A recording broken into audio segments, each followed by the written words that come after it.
Aiman, aku nak pinjam pensel kau boleh? Jangan sentuh. Korang semua tak layak gambar aku. Korang semua tak setaraf dengan aku. Assalamualaikum semua. Hari ini cikgu nak edarkan kertas peperiksaan pertengahan tahun. Markah ini menunjukkan prestasi sebenar kamu semua.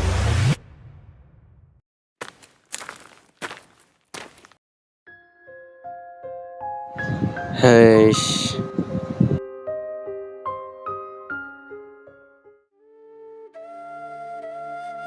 Hai Man, macam mana sekolah hari ni? Okey tak? Ish, jangan sibuk lah. Sibuk je. Assalamualaikum. Aiman. Oh, Aiman. Alamak. Apa cut? Alah ibu, saya malaslah kawan dengan dia. Dah lah miskin. Malulah kalau kawan dengan dia. Aiman, kita kalau nak menuntut ilmu, kenalah beradab. Jangan sombong. Tak kisahlah dengan sesiapa pun. Hai, baik ibu. Kita nak ke mana Nak Isa? Awak ikut je, Aiman. Ini adalah rumah saya, Aiman. Jomlah masuk.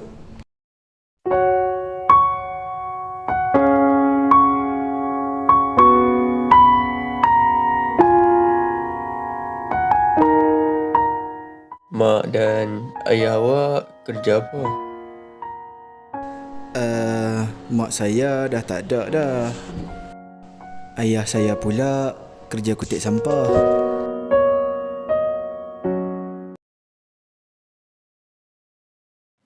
Assalamualaikum.